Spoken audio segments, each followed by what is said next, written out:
Hi, my name is Kate, and if it's your first time here on my channel or watching my videos, I share content revolving around mental health and wellness, fitness, yoga, and sometimes just a little bit about my days too. I love to share that. I love vlogs. I love watching vlogs. So if you like that and if you haven't subscribed yet, you can subscribe to my channel right now. And I'm also on different social media platforms. Just look for Ilongga Yogi, as well as my studio. It's Body Love Yoga Studio. I'm so happy that you're here with me because, as you can tell by the title, I'll be answering some questions that I have received about mental health. And these are kind of different questions here and there, so I'll try my best to answer it based on my experience. So there's no scientific or medical background or facts that can back this up, is what I'm trying to say. So this is kind of just a sit down and I'll talk through it, not edit this so much. So if you'd like to stay with me until the end, that would be really great. I hope that this will help you out or help anyone out in your life that may need a little bit of advice. A little background about myself too is that I have experienced mental health issues, mental illnesses in my life, and up to this day I still have to manage it and cope through it, and I have my own set of tools that I use. It's not always perfect, the journey isn't always so smooth, but I'm still here, I'm still breathing, I'm still standing, and I think that's what really matters, is that I'm still getting through it and I have more of a positive outlook on my life compared to before. So that's that. And if you want to know more about my story, I share a lot more about it in one of my videos and how I coped with it, how I kind of recovered from my mental illness with the help of different methods. So I'm gonna go through these will all be anonymous. I asked them on my Instagram stories and I had a few questions come in, so I'll be answering those. I won't be sharing who asked, and again, I'll try my best to answer it based on my experience. And if you think it's wrong, feel free to message me, let me know, or comment it down below too, because I would love to have a conversation going about this. Okay, so the first question that I'll answer is, I'll try to start in more like simple questions, with more simple questions. So the first one is, how do you overcome fear and anxiety? So I think that let me try to gather my thoughts and answer that in the best way I can. Overcoming fear and anxiety, I feel like through my life you can't really say that I have completely conquered fear and anxiety. Fear and anxiety will always be there, especially since there are many things that happen in our life that we can't control. We have no control over, especially now. Everything is very uncertain. And I think the best way to address that is, how do you cope with fear and anxiety? And all of us have different ways of coping, and I think the ones that have worked for me would be meditation and breathing, number one, because I can do that anywhere. So usually if I'm in a state of anxiety, wherever I may be, I try to find a quiet, private place, close my eyes. Sometimes I use a guided meditation. Sometimes I just do it on my own, and I just take deep breaths until I have calmed down. So that may not always happen like in a minute or in 5 minutes. Sometimes you need longer than that, but do understand that it's possible. And meditation and breathing have really helped me. When it comes to overcoming fear, there's no other way to overcome fear than to face it. Like, that's just how it is. You just have to face it. The anticipation and the fear itself is what makes you more afraid and more anxious. But when you get through it and just face it, you'll realize it's not as bad as you thought in your head. So I think that's the only way to kind of overcome it, but also manage it. The next one would be, how do you deal with trust issues? Is excessive reassurance okay? So when it comes to trust issues, usually there's a reason behind it, like there's a root cause behind it. And if you're the one experiencing trust issues yourself, I think the only answer to that is to dig deep and do the inner work to figure out, why do you have trust issues?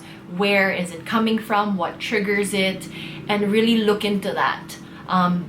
That's like the only way I can think of, because you can do these other methods, but honestly, if you don't go to the root cause, it'll always be there. So as much as possible, if you have a lot of trust issues, look into all the relationships you've had in your past, especially in your childhood, which usually stems from family, parents. Look into that. What happened in your past that led you to have trust issues?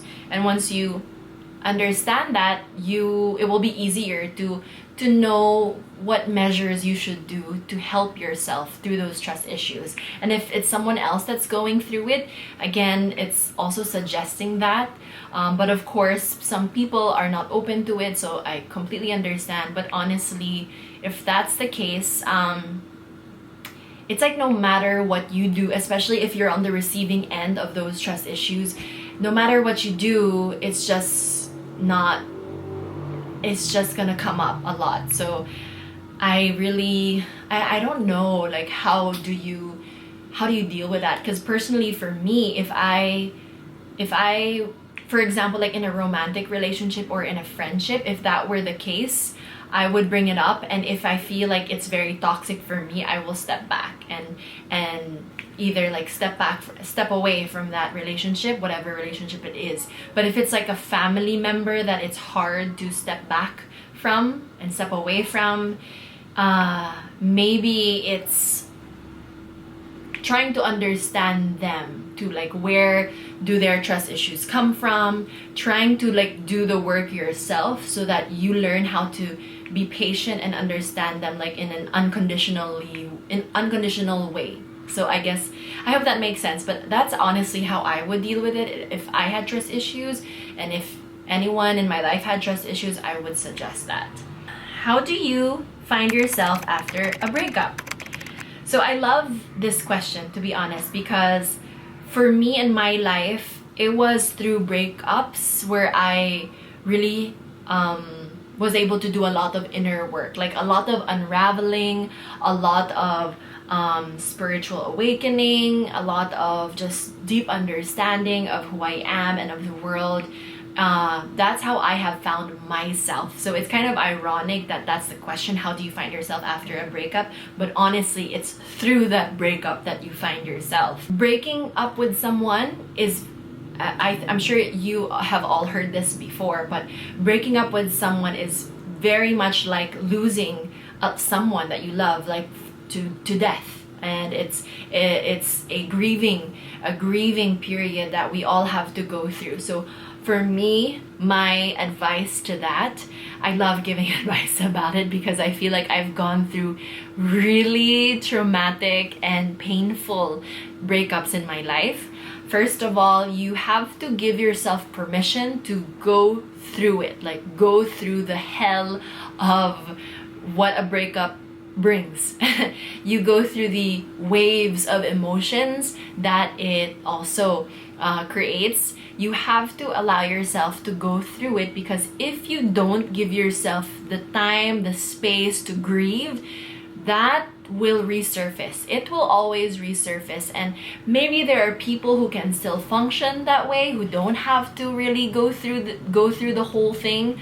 But for me personally, I learned that I need to give myself all the time that I need to heal from that. And that's the thing, when it comes to breaking up with someone, it always feels like a competition, right? Like you're always so mindful of what's my ex-partner doing now, how are they feeling, how are they doing, and if you see how much better they are off without you, it always hurts even more, like it's times 2. So I feel like when you go through a breakup, make sure that, for one, what has worked for me, which is so weird to give advice on, but for one, it's what's the phrase? I'm thinking of the phrase, out of sight, out of mind. There you go. So it could be unfollowing them, because I feel like if I see them on my feed, if I interact with them in any way,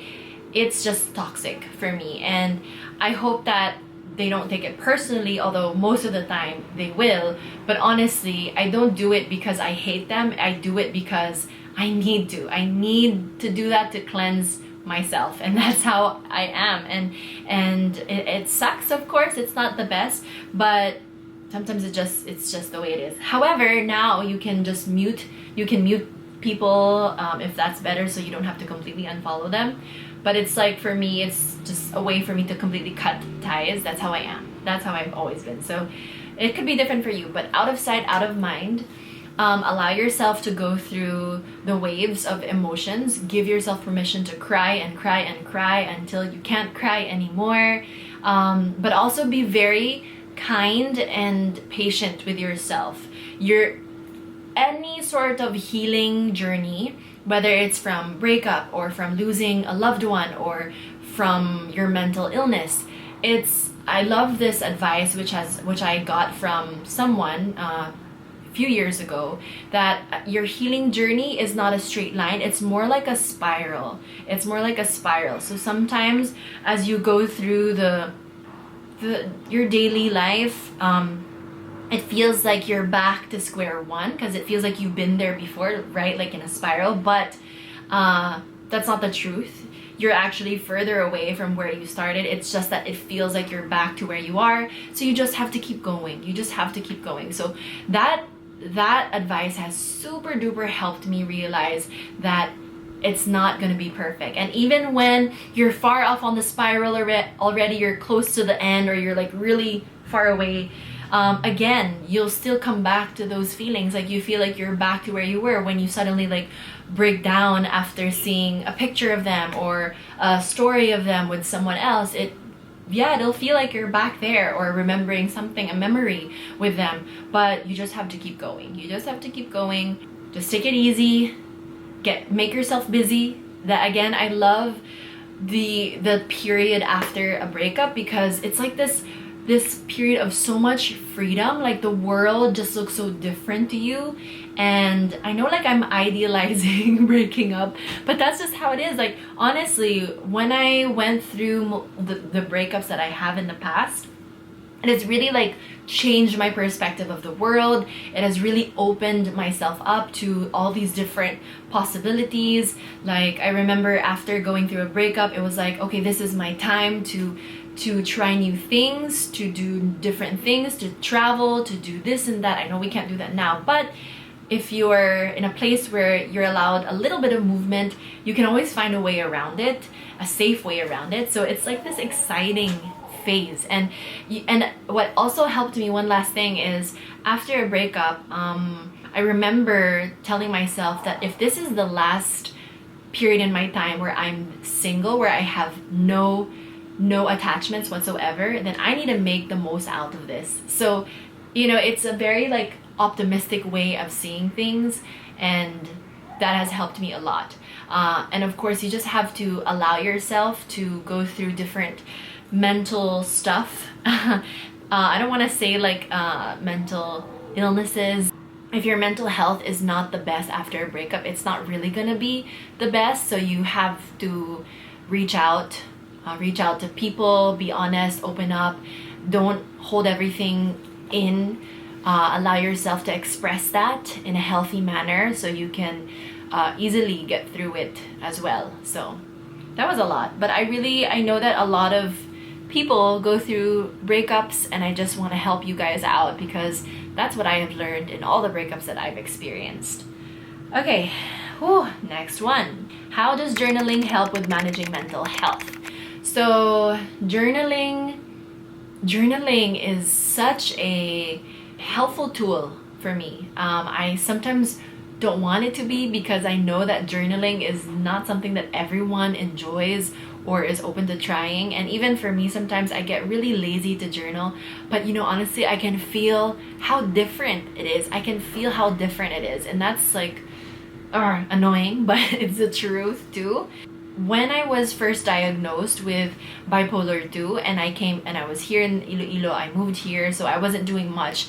I journaled every single day, and that feeling, like right before you journal, you have like nothing to say, but when you allow yourself to just keep writing anyway, it's like, wow, I have all these thoughts like that were in my head, and it just feels so good to release it. Here's the thing, I feel like this is why journaling is good, because I think it's just part of who we are, that we don't feel comfortable opening up like completely, like allowing ourselves to be super raw and vulnerable in front of other people. And so when you journal, it feels more private, and you feel safer doing it, and it's a very healthy way in expressing and venting out everything that you're feeling.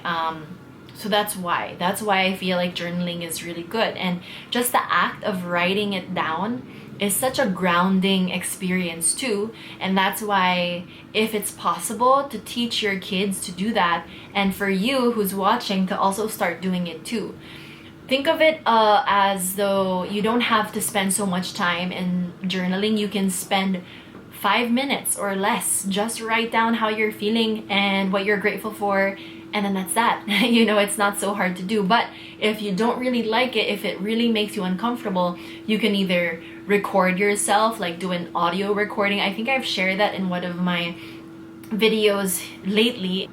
Whatever works for you, but for me personally, if I need to open up and share my feelings, I would rather do it like privately, in my journal, especially when most of us can't afford to talk to a therapist or a doctor every single day, when it feels like we need to do that to cleanse ourselves too. So journaling is a good thing to turn to. So how can your parents protect younger children from mental illnesses? I think for one, I'm answering this in a way that I wish this was done for me when I was young. Of course, I'm not like shading my parents or my family whatsoever. I think that when I was younger, mental health wasn't like a thing at all, like unheard of. And so this is me kind of trying to help other people now that I know what I know. So take note of that. Keep an open line for communication. That's number one. So that means that parents should also learn how to open up about their feelings and emotions to their kids, so that the kids follow suit. Like, I feel like that may be the number one. Of course, I'm not a parent, so I may be completely wrong. I'm not a therapist. I feel like that would have been nice to have parents and other family members open up to me as well about what they're feeling, because it'll make me feel more comfortable. And I find that maybe that'll make your kids feel more comfortable too. Trying to create a safe space for them. And I think that, what else? I feel like already teaching them certain activities and habits that they can use as tools to help their mental health early on would be a good practice to have. When I was younger, teaching myself how to spend more time outside, how to mingle with more people, it's not gonna be perfect, I'm sure, but like little things like that, like learning how to journal and write my feelings, teaching me about emotions and feelings and what they are, maybe teaching me as a kid to meditate already, allowing myself, let's say, to just explore and make mistakes and fall and do all of that stuff. I feel like would be nice, instead of making it very sheltered, but also just being there for your kids. Just letting them know that you're there to listen. You're not there to fix anything. You're just there to listen, to support them in whatever. I feel like that would be nice as well. It's not always gonna be perfect. You can't control everything in your child's life. You just have to be there. You just have to be there to listen, to support, like I mentioned earlier, to help them in the best way you know, and to not like shut them down if ever they try to bring up something or talk to you, to just give themselves the space to express themselves in whatever way. Maybe I feel like as a kid, it would have been nice to do regular visits to a therapist or a counselor of some sort, where you can, so that they have like their privacy to share what they're going through with someone, even if they're not going through anything. I feel like it's just necessary. So I'll end on that. Hopefully that helped Yeah. How do you cope with sudden bouts of depression? Will it ever go away for good? So the truth is, just like my first question, how do you overcome fear and anxiety? The question should be more, how do you manage it? Not asking like, no, will it ever go away? Not that it's a wrong question, but again, I feel like it's better to look at it that way, because the truth is, again, there are so many things that happen in our lives we can't control, and sometimes these uncertainties uncertainties, they bring about a lot of stress, a lot of anxiety, a lot of just baggage. So when that happens, as long as you have your own toolkit that you can rely on, you'll be able to manage any sort of depression, anxiety, and other sorts of mania, let's say, any other mental illness that you have experienced in the past. So instead of like being afraid of it, instead of like worrying, which is like advice that I need to listen to as well for myself, instead of like fearing it and trying to avoid it, learn how to completely embrace it, to open up to it, because yes, it will come back if something happens, and you can't change that, you cannot control it. However, you can manage it and just create these tools that will help you. So it could be taking a break from everything for a little bit. It could be reaching out to loved ones and just talking to them. It could be going to your doctor or therapist to help you through that too. It could be prayer if that's something that you prefer. It could be journaling. All these different tools that help ground you, that help make you feel good, and that help you feel more at peace. Turn to those whenever these bouts of depression or sadness come up. Because again, it's just how we are. We're human. We're meant to feel emotions, and we think a lot of things. So it's just a matter of what can you do at that moment to help you get through it. The next one is, they say mental illness can only be cured through prayers to God, not psychs nor meds, yoga. What are your thoughts? Whoa. So, here's the thing. I think that it depends on some people. I'm not gonna say that this is completely wrong, because I don't wanna be that person to say no to religion. It does not work. Of course, it depends. There are some people who heavily rely on their religion and on prayers, and if it works for you, if it makes you feel at peace and at home with yourself, then by all means do that. By all means continue doing that. However, there are times when mental illnesses are caused by chemical imbalances in the body, and I feel like no matter how much you pray, if there's still a chemical imbalance, if like your lifestyle is still bad, then your mental illness will not go away. You can rely on your religion, but it's always good to be open to other methods.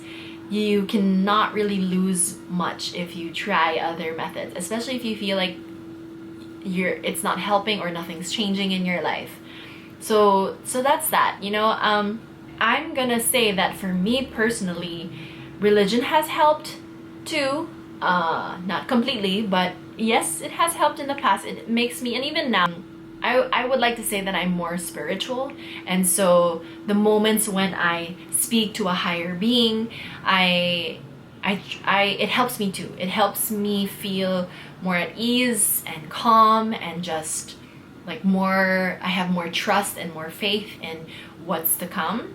What else? However, I feel like therapy has been such a huge big help. I know for some, medication also helps them a lot, and I don't want to rule it out. Yoga and meditation, I mean, I'm living proof that it has helped me. I am living proof of that. And so you can believe that or not. I really can't change what you feel, what you believe in, but that's that. So for me, it's okay if you want to rely on your religion and your God, or if you want to do a nice combination of everything, which is what I do. Or maybe for you don't believe in any religion and you prefer to just go the scientific method, scientific way, and just rely on medication. That could work too. So again, to each his own. This is the last one. Yay. So this is not going to be that long, but What causes mental illness? Is it childhood trauma, hormones, chemical imbalances, etc.? I remember in college when I had intro to psychology that it's usually the environment. Sometimes it could be genetics. I'm not sure about that though. Maybe, I don't know. I'm not a professional here. It could be childhood trauma, usually. Things that you've experienced in your childhood that have really damaged you in a way. Yes. Hormones, yes. Especially for moms who get pregnant. Yes, yes, yes, yes, yes, yes, yes. Prenatal, wait, is that the term? Yeah, because prenatal depression, right? And what's the term? Oh my god, girl, what is it? But yeah, you get my point. Like, some people, some moms get really depressed just when they're pregnant. Some moms get really depressed after. My camera died, so I'm back again. Anyway, so as per my last question, I'm not saying that my childhood was terrible, but we all go through different things in our childhood, and sometimes it leaves a lasting wound or impact on us, and I think that's 100% true. Especially like for me right now, I want to share that I'm currently trying to learn how to heal my inner child, because I know that's a very important thing that we should do to help us in our future relationships and in just our future in general. So for example, and I've learned that there's a lot of things in my childhood that I still need to process and heal, because I know that it's the root of a lot of the mental health issues that I've experienced, and it's just that's the way things are, and there's no shade to that. There's nothing wrong with that, because we all go through these things. It's just a lot of different factors, just much like physical illnesses, wherein you can never really pinpoint like what is the root cause of this, where is it from. It's the same thing. It could be stress, it could be just your hormones, it could be the way you eat, it could be the way you live your daily life, it could be genes. So yeah, I hope I answered everything correctly. So there, I have answered several questions about mental health, different categories of mental health, and so I hope that that was helpful for you guys. Thank you so much for sending your questions. I will do this again soon, and I hope this was something that you can learn from, something that you can share with other people, so that we can just really start normalizing and talking about mental health as much as possible, especially nowadays when anxiety, depression, mania can be very very rampant, because we're all stuck at home. We have dealt with so many changes in our lives, and there is so much uncertainty, which is what I always say. So hang in there, guys. Thank you so much for watching, and I'll see you again on my next video. Bye, guys.